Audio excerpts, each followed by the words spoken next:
नमस्कार बंधुरा केमन आছেন আমার ছোট্ট চ্যানেলে আপনাদের সবাইকে স্বাগত। আজ আমি ভেজিটেবল চপ বানাবো। তার জন্য আমি শুকনো কড়াইতে আগে 1 চামচ ধনে 1 চামচ জিরে 2 থেকে 3টে এলাচ সামান্য দারচিনি 1 চামচ গোলমরিচ আর 2টো শুকনো লঙ্কা সামান্য নুন দিয়ে ভেজে তুলে রেখেছি।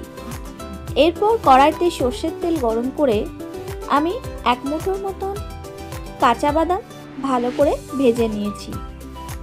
ওই কড়াইতেই ওই তেলেই 1 চামচের মতন 5 ফোড়ন দিয়ে তার মধ্যে আমি কেটে রাখা বিট আর গাজর তার সাথে সামান্য কিছু মটরশুঁটি ও নুন দিয়ে ভালো করে ভেজে আমি ঢাকা দিয়ে দিলাম যেন সেদ্ধ হয়ে আসে।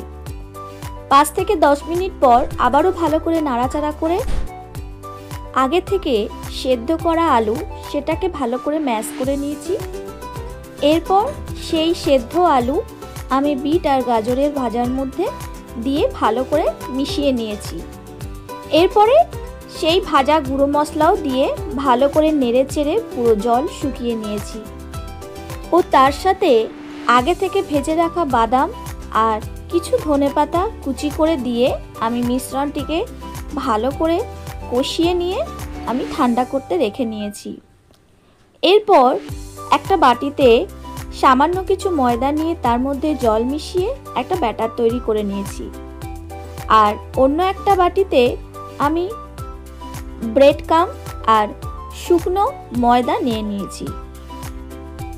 এরপর ভেজিটেবলের পুরটাকে একটা শেপ নিয়ে শুকনো ময়দাতে একটা কোট করে নিয়েছি ও তারপরেই আমি ব্যাটারের মধ্যে চুবিয়ে ভালো করে মিশিয়ে নিয়ে আমি ব্রেড ক্রাম্বের মধ্যে ভালো করে কোট করে সেটাকে আমি সরিয়ে রেখেছি। এইভাবে আমি প্রতিটা ভেজিটেবল চপই রেডি করে নিয়েছি।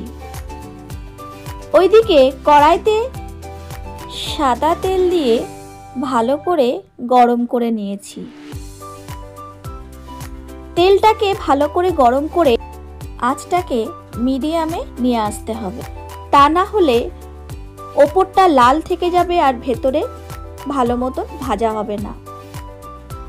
এরপরে একে একে ভেজিটেবল চপগুলোকে ভালো করে ডিপ ফ্রাই করে নিয়েছি। গোল্ডেন ব্রাউন অবধি আমি ভেজে নিয়েছি। তৈরি আমার ভেজিটেবল চপ। আমার ভেজিটেবল চপ বানানোর রেসিপি আপনাদের ভালো লাগলে কমেন্টে জানাবেন আর লাইক শেয়ার অবশ্যই করে দেবেন।